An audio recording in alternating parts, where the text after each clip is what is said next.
Altruista, buono, generoso, un uomo di altri tempi.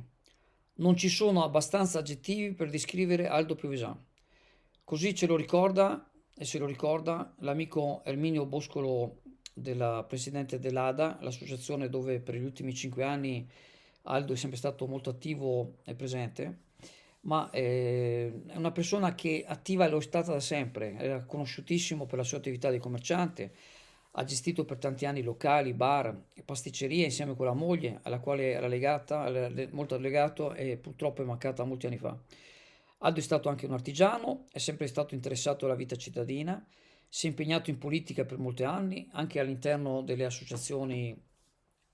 commercianti, credo anche artigiani, ma non sono sicuro, ma commercianti sicuramente, è stato all'interno del consiglio di amministrazione. In politica è stato attivo sia in maniera attiva, proprio mettendoci la faccia, che in diretta all'interno del partito. Lui è sempre stato dell'UDC, ha continuato ad essere dell'UDC e anche adesso scherzando qualche volta lo diceva tranquillamente che lui era un tesserato dell'UDC. È stato sempre a disposizione degli altri, sempre quando qualcuno voleva un consiglio, aveva bisogno di una pratica, non sapeva come rivolgersi, lui non si è mai tirato indietro. Negli ultimi 5 anni ha dedicato un grande impegno come volontario, in particolare, come dicevo prima, con l'ADA, dove ha lasciato un ricordo vivissimo in tutto quello che l'hanno conosciuto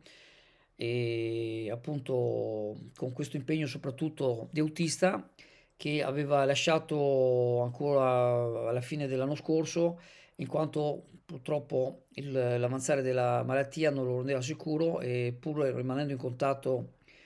con il presidente Erminio, non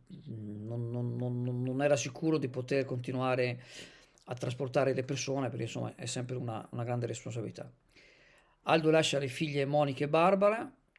alle quali rivolgiamo le nostre sentite condoglianze e ci sentiamo molto vicini alle sue figlie perché Aldo era veramente uno di noi. La città è certamente più povera senza il suo sorriso, le sue battute, sempre accompagnato da un sorriso sulle labbra.